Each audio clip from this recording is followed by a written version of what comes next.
Tubahaye ikaze nanone mu makuru aba agezweho, ni amakuru aba ari kuvugwa mu gihugu ndetse no hanze yacyo, ni amakuru aba adasanzwe. Abanyarwanda batanu bishwe n'amasasu igisirikare cya Repubulika Iharanira Demokarasi ya Kongo FARDC cyarashe i Rubavu.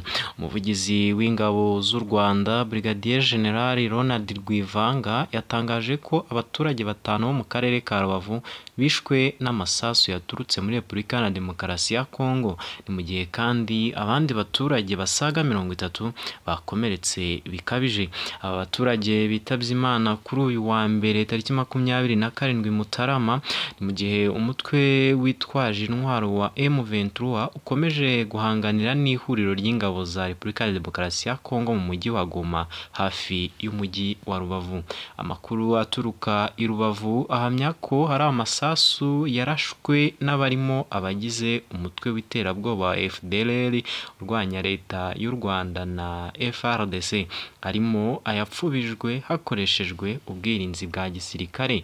Brigadier General Rwivanga yatangarije ikinyamakuru Igihe ko kugeza ubu abamaze kwitaba Imana ari 5 kandi ko hari abakomeretse bakaba 30.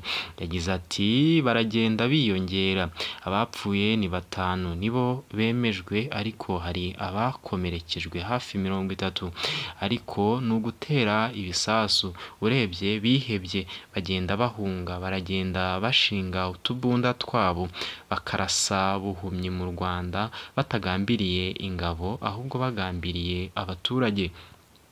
Brigadier General Rwivanga yatangaje ko bitewe n'ubwirinzi bwa gisirikare u Rwanda rwashyize ku mupaka, ingabo z'u Rwanda ziri gusubiza aho imbunda ziri kurasira muri Repubulika Iharanira Demokarasi ya Kongo kugira ngo zitangiza byinshi.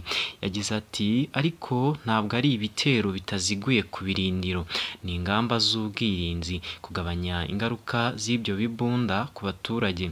Urebye igisirikare cy'u Rwanda kirarasa aho izo mbunda ziri gusa.